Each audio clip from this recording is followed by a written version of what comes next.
Hey guys, welcome to the 8th episode of Scary Reddit Stories, where I get scary stories from r/true scary stories and Reddit. Quick disclaimer, none of this content is meant to be offensive or stolen, so like, subscribe, and turn notifications on. Enjoy. This story was posted by u/cbkdshadi. So 2 years ago I had Ghost app on my phone. We lived in a house at the time that had a unique history. The app sometimes said things that made sense, but one night it said a lot that made sense. At the time, I was in a dark place, so maybe it was my energy, but it's weird. The app said my son's name, murder, the name of my son's friend. It said save him and go home.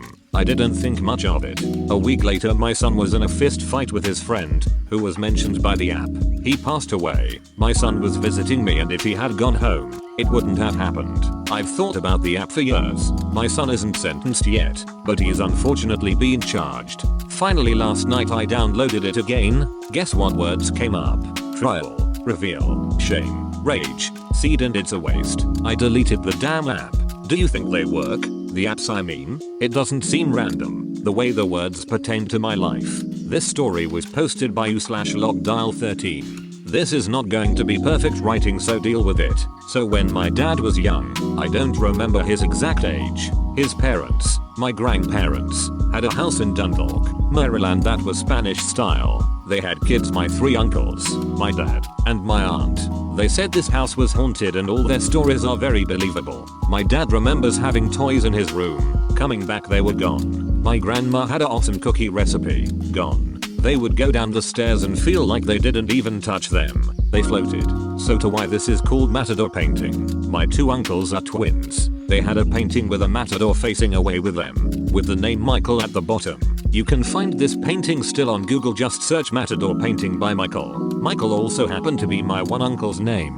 So one night he had some exorcist shut and was freaking out and pointing to painting like he was possessed. A few months later the same thing happened. So my pop decided to throw the painting outside. A week later their friends say they would like the painting. My grandparents were more than happy to get rid of it. About a month later they found the painting all busted up. They said the husband had become enraged with it and had an eerie feeling every time he looked at. They also said he was very brave and hard to scare. Thanks for reading. I will try to post the picture of the painting if anyone asks me. This story was posted by u/a-smoking-moose. When I was real little, my family and I lived in a duplex in a neighborhood with lots of other kids. There was also a known drug dealer and rapist down the block. We were never allowed around there. This doesn't pertain to my story, but I wanted to give a little description of where we lived. My little sister and I shared a room, but we never liked sleeping upstairs, so we would sleep in the living room. Her on the couch and me on the love seat. Where the love seat was placed, the stairs were perpendicular to it with the entrance behind my head. I have always been a night owl, so I'd stay up watching the obscure cartoons on Adult Swim. One night,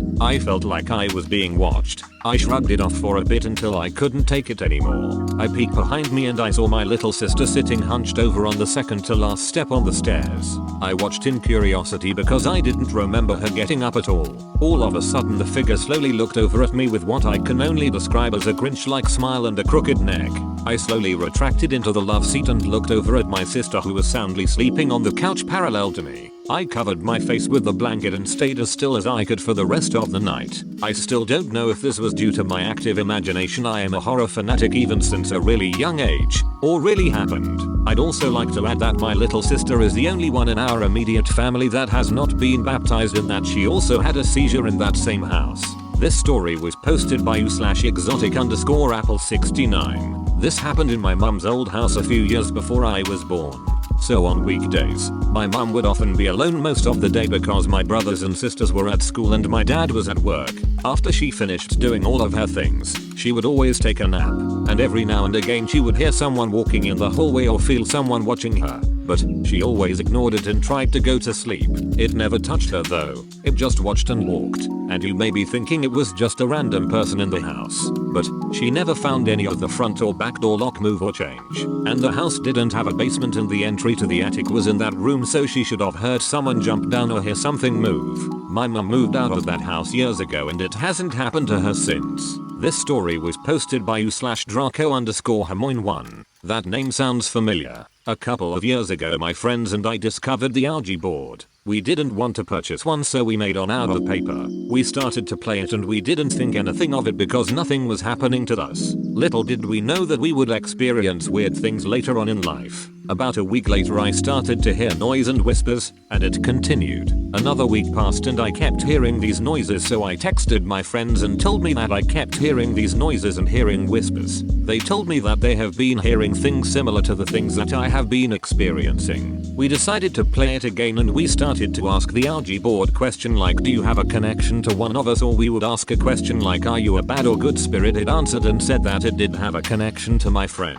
It also said that it was a bad spirit. We continued to ask the Ouija board questions. Nothing was happening, so we asked the spirit how it died and how old they were when they died. The Ouija board also started to spell its name out. It started to spell Zozo. We immediately said goodbye. About 3 years later I and a different group of friends played it at school during our lunch period.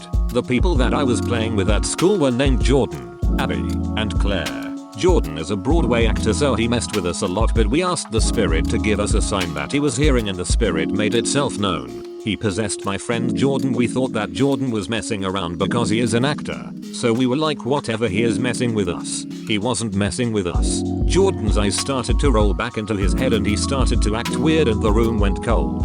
He started to do things that we knew Jordan wouldn't do. He kept acting weird for the rest of the lunch period. After that happened I never touched a Ouija board again. I kept having weird experiencing. Every once in a while I will hear footsteps outside my room at 3 AM and I will hear knocking coming from my attic. Once in a while, I will see this black man standing in my mirror, but it's only half his body that I see. I still see this man to this day and I hear the footsteps. The last time I played the Ouija board was 5 years ago. Thanks guys for watching. Bye.